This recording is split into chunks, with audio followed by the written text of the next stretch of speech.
أعوذ بالله من الشيطان الرجيم. بسم الله الرحمن الرحيم.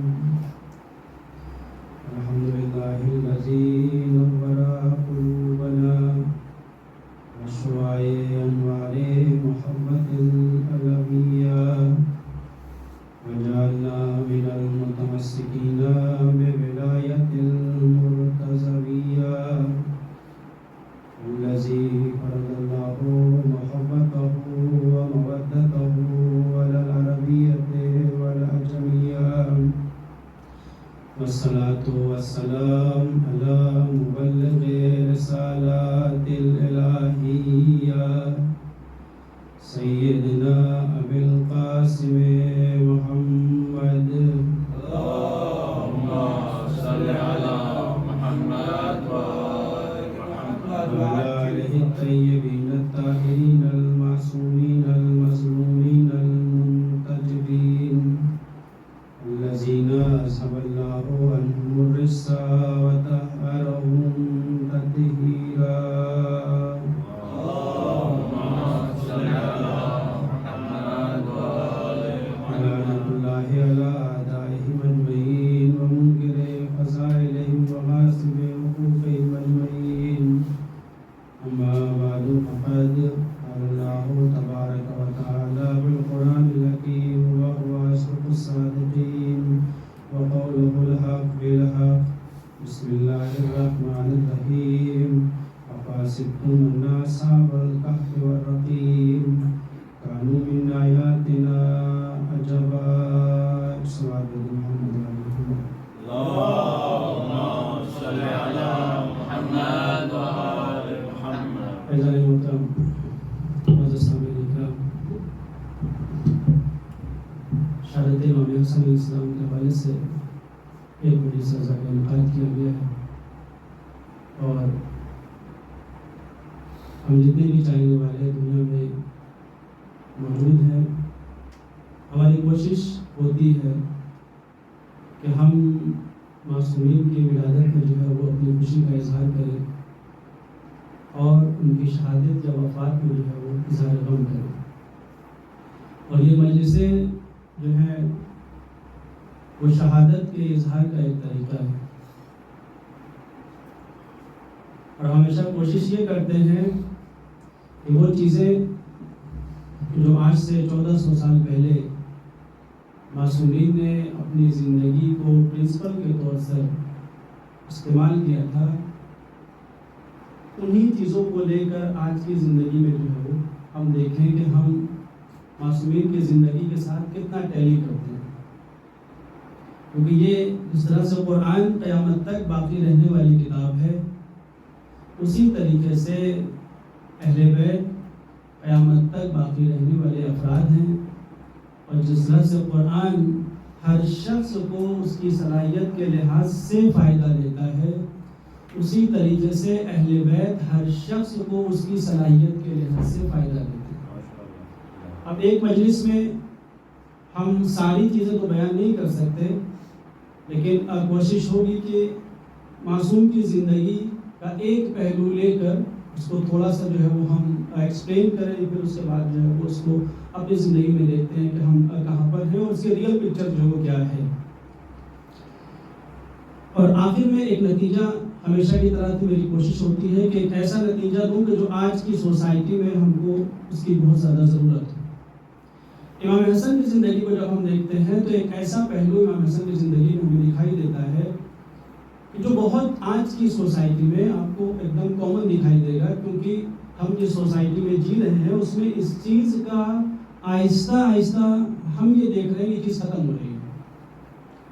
آپ یہ دیکھ لیں کہ حلم امام حسن کی بردباری، کہ ایک گھرانہ ایسا ہو کہ جس گھر میں سب بردبار ہوں، لیکن اس میں امام حسن کی بردباری جو ہے وہ سب سے اوپر ہو جائے. اب ہم جب بردباری کو دیکھتے ہیں تو ایک حدیث معصوم ہے، معصوم کہتے ہیں کہ سوسائٹی میں 4 طرح کے افراد جو ہے وہ موجود ہوتے ہیں. کچھ لوگ وہ ہیں کہ جو بہت جلدی باتوں پر ریئیکٹ کرتے ہیں، پھر اس کے بعد جلدی ہی اس کو معاف بھی کر دیتے ہیں. کچھ لوگ ایسے ہیں کہ جو بہت دیر میں ناراض ہوتے ہیں، بہت دیر میں ریئیکٹ کرتے ہیں اور بہت دیر میں معاف کرتے ہیں۔ کچھ لوگ وہ ہیں کہ جو جلدی ناراض ہوتے ہیں لیکن معاف بہت دیر میں کرتے ہیں، اور کچھ لوگ وہ ہیں کہ جو دیر میں ناراض ہوتے ہیں اور بہت جلدی جو ہے معاف کر دیتے ہیں۔ آپ نے دیکھا کہ کچھ لوگ وہ ہیں کہ جو پہلے صف میں ہیں، کچھ لوگ جو ہے وہ دوسرے صف میں ہیں۔ جو تیسری کیٹیگری ہے وہ سب سے بری ہے کہ جو لوگ بہت جلدی ریئیکٹ کرتے ہیں اور جلدی معاف نہیں کرتے ہیں۔ اور حلیم جو ہے وہ اس کو کہتے ہیں کہ جو جلدی ناراض نہ ہو، جو بہت دیر میں ناراض ہو اور بہت جلدی معاف کر دے۔ امام حسن کو اگر آپ دیکھیں گے، امام حسن کی زندگی میں آپ کو یہ چیز بہت صراحت طور سے ہر جگہ پر دکھائی دے گی، کیونکہ امام کا دور جو ہے وہ ایسا ہے کہ وہاں پر امام کے پاس اصحاب نہیں ہے۔ جیسے کربلا میں امام حسین کے ساتھ ہے، امام حسن کے ساتھ نہیں ہے۔ یہاں تک کہ لوگوں نے امام حسن کو مضل المومنین کا لقب جو وہ دیا ہے کہ امام حسن جو ہے وہ گمراہ کرنے والوں کے امام ہیں۔ اب آپ یہ دیکھیں کہ ایک ایسی سچویشن کہ جہاں پر مولا اس چیزوں کو فیس کر رہے ہیں اور جلدی ریئیکٹ نہیں کرنا ہے، اور ریئیکٹ اگر کیا تو اس کو فوراً جو ہے وہ معاف کر دینا۔ میں مثال دیتا ہوں اپنے بچوں کے لیے، ایک واقعہ بہت پڑھا جاتا ہے، اسی کا ہی سہارا لے کر بات کو آگے بڑھانا چاہتا ہوں۔ ایک شخص ہے کہ جس کا برین واش ہوا ہے، شام سے وہ آتا ہے امام حسن کے پاس اور امام حسن کو جو ہے وہ گالیاں دینا شروع کرتا ہے، برا بھلا کہنا شروع کرتا ہے۔ امام حسن جو ہے وہ اس کی ساری باتیں سن کر آخر میں کہتے ہیں کہ کیا تجھے جو ہے وہ کھانے کی ضرورت ہے؟ تو اگر کھانے کی ضرورت ہے تو میں تجھے کھانا دیتا ہوں، اگر پانی کی ضرورت ہے تو میں تجھے پانی دیتا ہوں، اگر دولت کی ضرورت ہے تو میں تجھے دولت دیتا ہوں، اگر کپڑے کی ضرورت ہے تو میں تجھے کپڑا دیتا ہوں۔ میں کہتا ہوں عزیزو، دیکھیے ایک شخص برین واش ہو کر آیا ہے۔ امام حسن کا اس کے سامنے سب سے پہلا طریقہ یہ ہے کہ امام حسن خاموش ہیں۔ وہ امام بتا ہی رہے ہیں کہ دیکھو اگر تمہارے سامنے کوئی سچویشن ایسی آ جائے کہ کوئی شخص ایسا ہو کہ جو تمہیں برا بھلا کہنے لگے، تو سب سے پہلا اس کا طریقہ یہ ہے کہ اس کی بات کو پوری طرح سے سن لو۔ جب بات سن لی تو اب امام نے کہا کہ دیکھو اب تم نے وہاں پر ریئیکٹ نہیں کرنا ہے، وہاں پر رسپانس کرنا ہے۔ دیکھیں ریئیکشن اور رسپانس میں جو فرق ہے، ریئیکشن جو ہے اس کو کہتے ہیں کہ جیسے جو ہے وہ آپ نے سوڈے کی بوتل کھولی اور فوراً جو ہے وہ سوڈا جو باہر آ گیا، یہ ہے ریئیکشن۔ اور رسپانس کیا ہوتا ہے؟ رسپانس یہ ہوتا ہے کہ پانی کی اگر ایک بوتل ہے، اس کو آپ جیسے بھی کر دیجئے اور اس کو جب آپ کھولیے گا تو اس میں کبھی جھاگ جو ہے وہ نہیں نکلتی۔ یعنی امام بتائیے کہ دیکھو تم کو رسپانس کرنا ہے پانی کی طرح سے، تم کو ریئیکٹ نہیں کرنا ہے سوڈے کی طرح سے۔ اب یہاں پہ تیسری چیز جو آئی وہ یہ کہ امام حسن نے، وہ جو سامنے والے نے اس کو برا کہا تھا امام حسن کو، امام حسن یہاں پر اس کا جواب برائی سے بھی دے سکتے تھے۔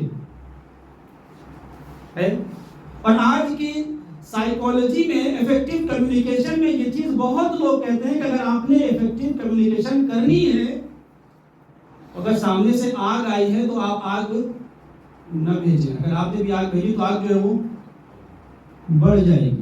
آگ کو خاموش کرنے کے لیے جو سامنے سے فائر آیا ہے، اس فائر کو آپ اس سے اچھے انداز میں بجھا دیں تاکہ آگ جو ہے وہ بڑھنے نہ پائے۔ امام حسن کے پاس یہ شخص جب آیا تو مولا نے ان سب چیزوں کا رسپانس نہیں کیا۔ مولا نے کہا کہ اگر تمہیں جس چیز کی ضرورت ہے میں تمہیں وہ سب جو ہے وہ دینے کو تیار ہوں۔ اب یہاں جب اس نے یہ دیکھا، غور کریے گا، وہ شخص کہ جو شام سے پیسوں کی بنیاد پر بک کر آیا تھا، وہ شخص جس کو دولت کی وجہ سے امام حسن کے بارے میں برا بھلا کہنے پر مجبور کیا گیا تھا، وہی شخص کہہ یہ رہا ہے کہ اللہ اعلم حیث یجعل رسالہ، اللہ خوب جانتا ہے کہ اپنی رسالت کو کس کے پاس کب دینا ہے۔ غور کریے گا، میں ایک بات یہاں پہ کہوں گا عزیزوں کہ دیکھیں آپ ایک بات پہ غور کریں کہ دولت ایک طرف ہے اور امام حسن کا کیریکٹر ایک طرف ہے۔ یعنی دولت اور کیریکٹر جب آپس میں ٹکرائے تو ایک وقت وہ آیا کہ دولت جو ہے وہ پیچھے رہ گئی، کیریکٹر آگے ہو گیا۔ یہ بات میں کہاں سے کہہ رہا ہوں کہ جب یہی شخص جب مدینے آیا تھا تو وہ کچھ اور ہے، اب جب مدینے سے جا رہا ہے تو یہ کہتا ہوا جا رہا ہے کہ جب میں مدینے میں آیا تھا تو مجھ سے بڑا ان کا کوئی دشمن نہیں تھا، اور جب مدینے سے جا رہا ہوں تو مجھ سے زیادہ ان کا چاہنے والا کوئی نہیں ہے۔ یعنی آپ یہ دیکھیں کہ کیریکٹر جو ہے وہ جیت گیا دولت کے آگے۔ یہاں تک آپ آ گئے۔ اب ایک حدیث اٹھاتا ہوں، حدیث میں ہے کہ انما العلم مع الحلم، علم جو ہے وہ حلم کے ساتھ آتا ہے۔ آپ اگر یہ دیکھنا ہو کہ کون انسان اس کے پاس کتنی نالج ہے تو آپ یہ دیکھیں کہ اس کے پاس بردباری کتنی ہے، کیونکہ علم کو تو دکھایا نہیں جا سکتا۔ ہر انسان دعویٰ کر دیتا ہے کہ میں بہت بڑا عالم ہوں، اور اسی لیے ہمارے استاد محترم جو کم سے کم میں 25 سے 30 سال وہاں پہ رہے ہیں، اور آقا جوادی جیسے اساتید کے جو وہ شاگرد رہے، آج بھی وہ جب پڑھنے کے لیے آتے ہیں تو وہ یہ کہتے ہیں کہ میں اسلام کا ادنا سا طالب علم، ہم سب طالب علم۔ لیکن اگر آپ نے یہ دیکھنا ہو کہ ہمارا علم کتنا ہے تو آپ یہ دیکھیں کہ میرے اندر فوربیرنس کتنی ہے۔ علم تو نہیں دیکھا جاتا لیکن فوربیرنس جو ہے وہ دیکھی جا سکتی ہے۔ جیسے کہتے ہیں نا کہ اگر ایک چھوٹا سا دریا ہوتا ہے، وہاں پہ اگر آپ پتھر ماریں تو فوراً جو ہے وہ چیز باہر آتی ہے، لیکن اگر ایک سمندر ہے وہاں پر اگر جو ہے وہ آپ پتھر ماریے کوئی فرق نہیں پڑتا۔ اسی لیے شاعر نے کہا ہے کہ ایک دریا نے ایک سمندر سے خطاب کرتے ہوئے کہا کہ تمہیں خاموشی کیوں ہے اتنی؟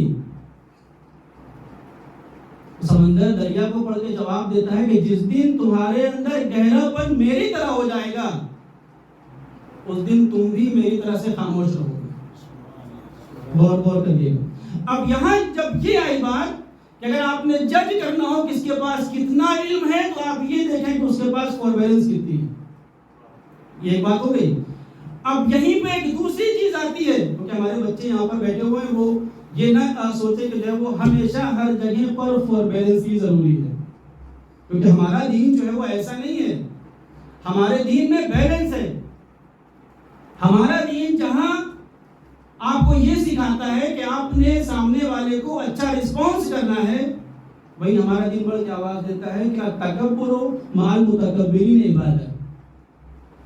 اگر کوئی متکبر انسان ہے، اکڑ کے آپ کے سامنے پیش آ رہا ہے تو آپ اس کے سامنے تکبر دکھائیں تاکہ اس کو یہ احساس ہو کہ ہم کہاں پر کھڑے ہیں۔ یہ امام حسن کا ایک مقام آپ نے دیکھا کہ وہ شام سے شخص آیا۔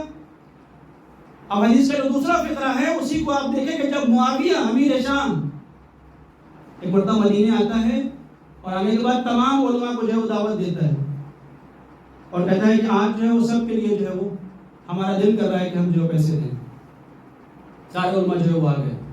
معافی چاہتا ہوں، علماء بہت اچھے ہیں اگر علماء بیکے نہیں، علماء بہت برے ہیں اگر علماء جو ہے وہ منی مائنڈڈ ہو جائیں۔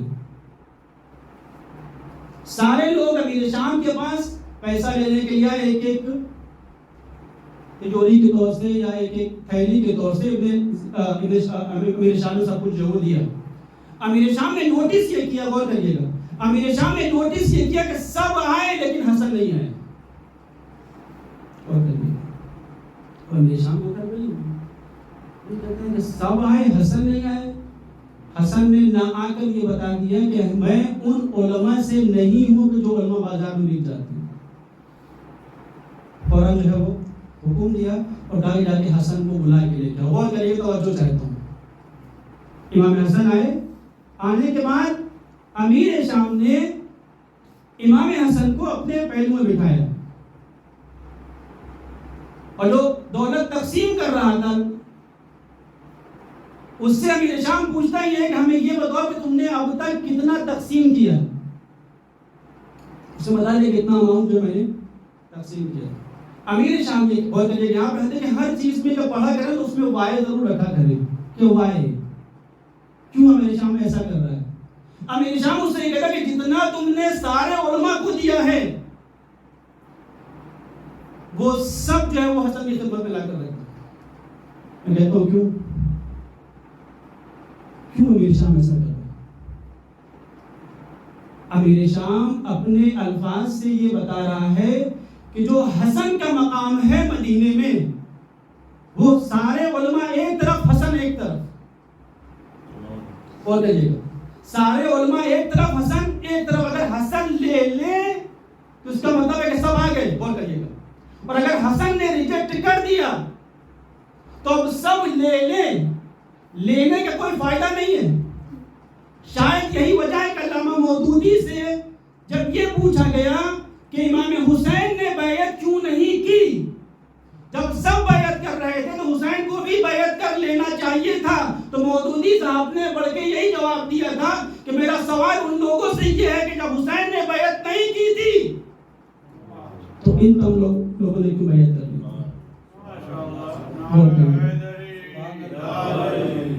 یعنی حسین نے اگر بیعت نہیں کی تھی تو ان سب لوگوں نے کیوں بیعت کر لی تھی؟ کیونکہ حسین جو ہے وہ محور ہیں. سیم چیز ہم کو امام حسن کے اندر دکھائی تھی کہ وہ ساری دولت جو ہے وہ لا کر امام حسن کی خدمت میں رکھی گئی. امام حسن نے اس دولت کی طرف دیکھا بھی نہیں. تو جب نہیں دیکھا تو امیر شام مسکرا کے کہتا ہے کہ ہمیں پتہ ہے کہ آپ جو ہے وہ جان بوجھ کے دیر میں آئے ہیں. آپ یہ چاہتے تھے کہ میرا خزانہ جو ہے وہ خالی ہو جائے. میں کہوں گا اگر حلال کا خزانہ ہو تو خالی بھی ہو جائے. جہاں دولت جو ہے وہ حرام کی بھری ہو، حرام کی دولت کبھی خالی نہیں ہوتی. امام حسن نے اس کی طرف دیکھا بھی نہیں. اور کریے گا تکبر معلوم تکبری عبادت. پھر اس کے بعد امیر شام کہتا ہے کہ انا ابن ہند، میں ہند کا بیٹا ہوں. کہ ہند کے بیٹے یعنی کون ہند؟ یہ وہ ہند ہے کہ جس نے جناب حمزہ کا جگر چبانے کی کوشش کی تھی. صحیح ہے، مولا کچھ بولے نہیں. پھر اس کے بعد امیر شام کہتا ہے کہ انا خیر منک. حسن دیکھو میں تم سے بہتر ہوں کیونکہ لوگوں نے مجھے چنا ہے، تم کو نہیں چنا ہے. امام حسن کا کیا عالمانہ جملہ ہے کہ امیر شام کو ایکسپلینیشن مانگنا پڑ گیا کہ اس جملے کا مطلب کیا ہے. امام حسن نے کہا معاذ اللہ ان اقول انا خیر منک، میں اللہ کی پناہ میں ہوں کہ میں یہ کہوں کہ میں تم سے بہتر ہوں. جیسے ہی امام حسن نے یہ کہا تو مسکرایا. وہ یہ سمجھا کہ شاید حسن جو ہے وہ ہماری گریٹنس کا جو ہے وہ اظہار کر رہے ہیں. خوش ہوا. امام حسن نے کہا کہ تم میری بات سمجھے نہیں. امیر شام نے کہا کہ کیا؟ اور کریے گا. امام حسن نے کہا کہ میں نے یہ کہا کہ میں خدا سے پناہ مانگتا ہوں کہ میرا مقابلہ تم سے ہو، کیونکہ مقابلہ وہاں ہوتا ہے کہ جہاں دو چیزیں برابر کی ہوتی ہیں. ہمارا اور تمہارا کوئی کمپیریزن نہیں ہے. اور کہیے ہمارا اور تمہارا کوئی کمپیریزن نہیں ہے. اور امام علی نے یہی جو ہے وہ شکوہ کیا ہے کہ وقت وہ آ گیا ہے کہ لوگ ہمارا مقابلہ جو ہے وہ جاہلوں سے کر رہے ہیں. تاریخ کا واقعہ پڑھوں تاکہ آپ کے پاس ایک دم ایویڈنس آ جائے گا کہ یہ حسن کا امیر شام سے کوئی مقابلہ نہیں ہے. مروان کا نام سنا ہے؟ مروان کے بارے میں تاریخ آپ اٹھا کر دیکھیں گے تو مروان وہ ہے کہ جس پہ رسول اکرم نے لعنت کی ہے. مروان وہ شخص ہے جس نے رسول اکرم کے خلاف بہت سی کانسپریسیز جو رکھی ہیں. اس کا باپ بھی ایسے ہی تھا. مروان وہ ہے جو جنگ صفین میں جو ہے وہ امام علی کے ساتھ جو آیا تھا. یہ ایسا شخص ہے مروان. امام حسن کو ستانے والوں میں ایک نام جو ہے وہ مروان کا ہے. جب امام حسن کی شہادت ہو گئی، غور کریے گا جملہ توجہ کریے گا کیونکہ عزیزو دیکھیں تعریف وہ نہیں ہے کہ جو دوست کرے، تعریف وہ ہے کہ جو آپ کا دشمن کرے. بھائی ہم ماننے والے ہیں، ہم چاہنے والے ہیں، اگر ہم تعریف کرتے ہیں تو کوئی بڑی بات نہیں ہے. تعریف وہ کرے کہ جو ہمارا دشمن ہو. مروان ہے دشمن. شہادت امام حسن کے بعد مروان جو ہے وہ خود آنسوؤں سے رو رہا ہے. مولا امام حسین نے مروان کو دیکھا اور بلوایا، مروان تم تو حسن کو بہت ستایا کرتے تھے اور آج حسن کی شہادت پر تم آنسو آ رہے ہو. مروان کو جملہ یاد رکھیے گا تاریخ میں. مروان کہتا ہے کہ ہم نے اس کو ستایا ہے کہ جس کا دل جو ہے وہ آسمان سے زیادہ بڑا ہے، ہم نے اس کو ستایا ہے کہ جس کا صبر جو ہے وہ دریا سے زیادہ گہرا ہے۔ یہ جملہ کون کہہ رہا ہے؟ یہ مروان کہہ رہا ہے۔ پھر اسی مروان سے کہا گیا کہ اب قریش کے بارے میں تم قصیدے گاؤ، قصیدے پڑھو۔ مروان نے قریش کے جو سردار تھے ان کے قصیدے پڑھنا شروع کیے، جو شعراء تھے ان کی تعریفیں کرنا شروع کی، جو بہادر تھے ان کی تعریفیں کرنا شروع کی۔ کسی نے پوچھا مروان تم سب کی تعریف کر رہے ہو، حسن کی تعریف نہیں کر رہے؟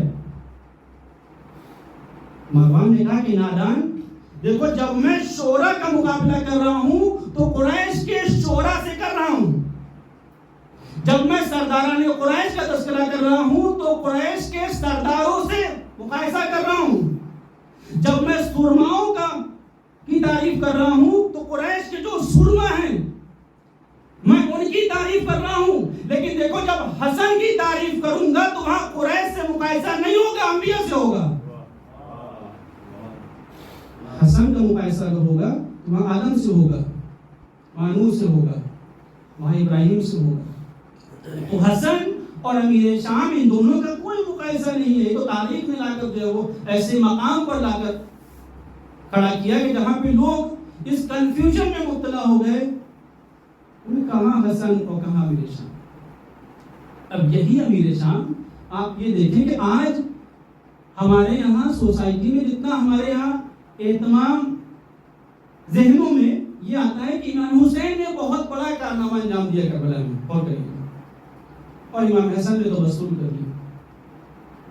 اور لوگ یہ بھی کہہ دیتے ہیں کہ یہ کیسے ہو سکتا ہے کہ بھائی ایک دونوں معصوم ہوں، دونوں کی عظمتیں ہوں، اور دونوں کے کردار میں جو فرق نظر آ رہا ہے، ایک نے اپنے وقت کے ڈکٹیٹر کے ساتھ جو ہے وہ صلح کی ہے، اور ایک نے اپنے وقت کے ڈکٹیٹر کے ساتھ جنگ کی۔ میں کہتا ہوں کہ اگر معاملہ یہی ہوتا، اور میں ایک جملے میں جواب دوں گا، اگر معاملہ یہی ہوتا تب تو بات صحیح تھی، لیکن ہم کو معاملہ اس کے برخلاف دکھتا ہے۔ معاملہ اس کے برخلاف یہ دکھا ہم کو کہ یہاں حسن اور حسین نہ جنگ کر رہے ہیں نہ صلح کر رہے ہیں۔ غور کریے گا، امیر شام اپنے وقت کا وہ صلح کر رہا ہے، یزید اپنے وقت کا وہ جنگ کر رہا ہے۔ یعنی اس کا مطلب ہے باپ اور بیٹے کی سیرتیں بدلی ہیں، بھائی بھائی کی سیرتیں نہیں بدلی۔ یہ بات میں کہاں سے کہہ رہا ہوں کہ جب اگر کنڈیشن جو ہے وہ امیر شام رکھے اور حسن دستخط کریں تو اس کا مطلب ہے کہ حسن صلح کر رہے ہیں، اور اگر وہاں سے بلینک پیپر آ جائے اور کہا جائے کہ حسن جو چاہیں آپ لکھ دیں، میں اس پہ سائن کرنے کو تیار ہوں، اس کا مطلب ہے کہ صلح حسن نہیں کر رہے ہیں، معاویہ کر رہا ہے، امیر شام کر رہا ہے۔ اور یہی ہوا۔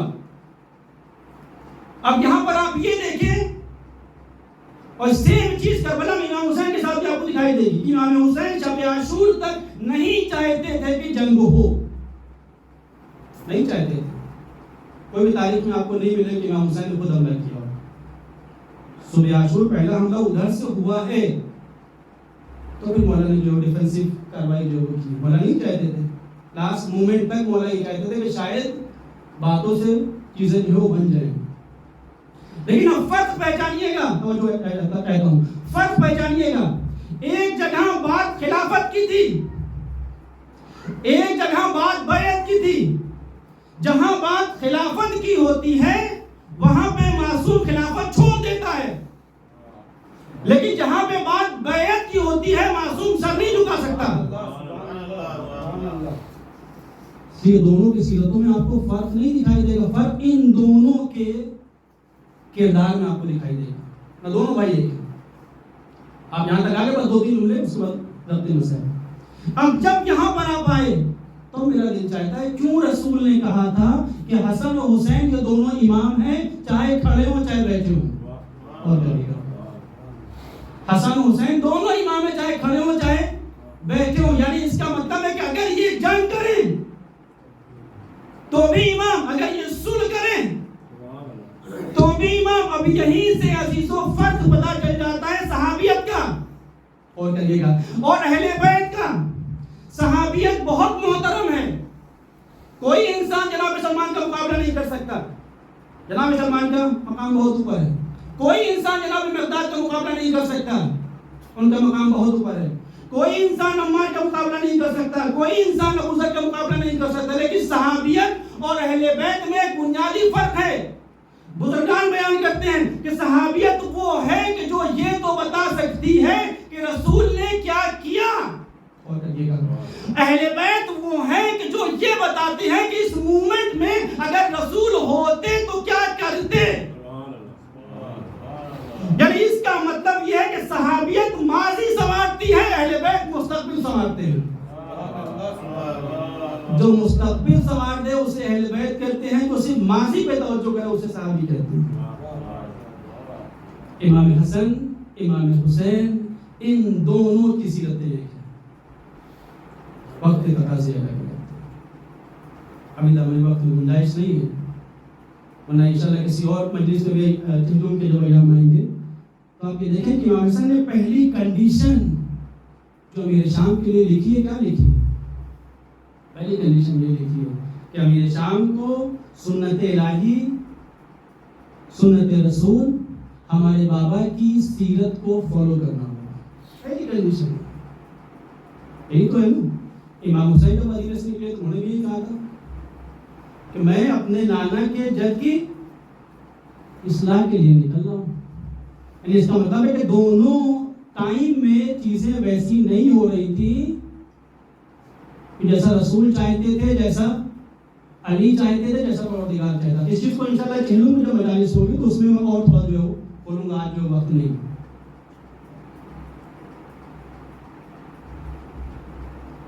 یہ چیزیں نہیں ہو رہی تھی،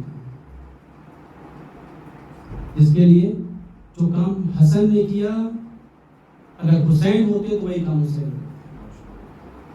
جو کام حسین نے کربلا میں کیا، اگر حسن وہاں ہوتے تو حسن بھی نہیں کرتے.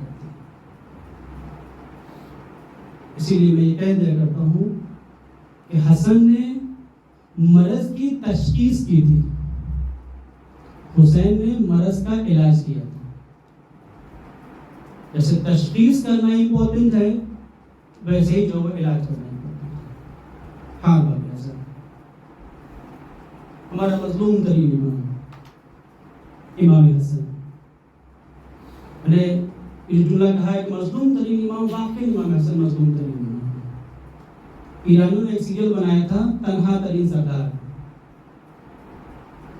تنہا ترین سردار کا مطلب یہ ہوتا ہے کہ ایک ایسا سردار جس کا لشکر نہ ہو. میں مولانا امام حسین سے ہاتھ جوڑ کے ایک بات کہوں گا. مولانا امام حسین، آپ نے بہت مصیبتیں برداشت کی، آپ کا لاشا پامال ہوا، آپ کے اوپر پتھر برسائے گئے، آپ کا لاشوں کے ٹکڑے ٹکڑے ہو گئے. لیکن مولانا مجھے ایک بات بتائیے گا، جب تک اصحاب زندہ ہیں اس وقت تک کسی نے بھی آپ کے اوپر ایک تیر آنے نہیں دیا ہے. لیکن کیا مصلوبیت امام حسن ہے کہ اصحاب موجود ہیں، گھر والے موجود ہیں، سب کی موجودگی میں حسن کے جنازے کے اوپر تھی. ایک بات اور کہوں گا عزیزو، امام حسن کی مظلومیت بہت بڑھ جاتی ہے جب ہم یہ دیکھتے ہیں کہ جہاں حسن نے اتنی مصیبتیں برداشت کی، وہی امام حسن کو زہر دینے میں کسی اور کا ہاتھ نہیں ہے، ان کی اپنی بیوی ہے. کیوں عزیزو؟ ماں باپ کے بعد ہر انسان کو جس کے اوپر سب سے زیادہ اعتبار ہوتا ہے وہ ہوتی ہے بیوی. اگر بیوی ہی شوہر کو زہر دے دے تو شوہر کے اوپر کیا گزرتی ہے کہ صرف شوہر جانتا ہے. امام حسن کو زہر دیا گیا. اب امام حسن ہیں جو بستر پہ جو ہے وہ تڑپ رہے ہیں. ایک مرتبہ جناب زینب کو جو ہے بلایا گیا. جناب زینب آئیں، ابھی ذیشان بے مرسی میں پڑھ رہے تھے. بہن اور بھائی کا رابطہ بہت گہرا ہوتا ہے. بہنیں بھائیوں سے جتنا بھی لڑ لیں، لیکن جیسے ہی بھائی پہ کوئی مشکل ہوتی ہے بہن سب سے پہلے بھاگ کے آتی ہے، اپنی ساری چیزیں بھول جاتی ہے. اب جب جناب زینب گھر آئی ہوں گی اور امام حسن کو دیکھا ہوگا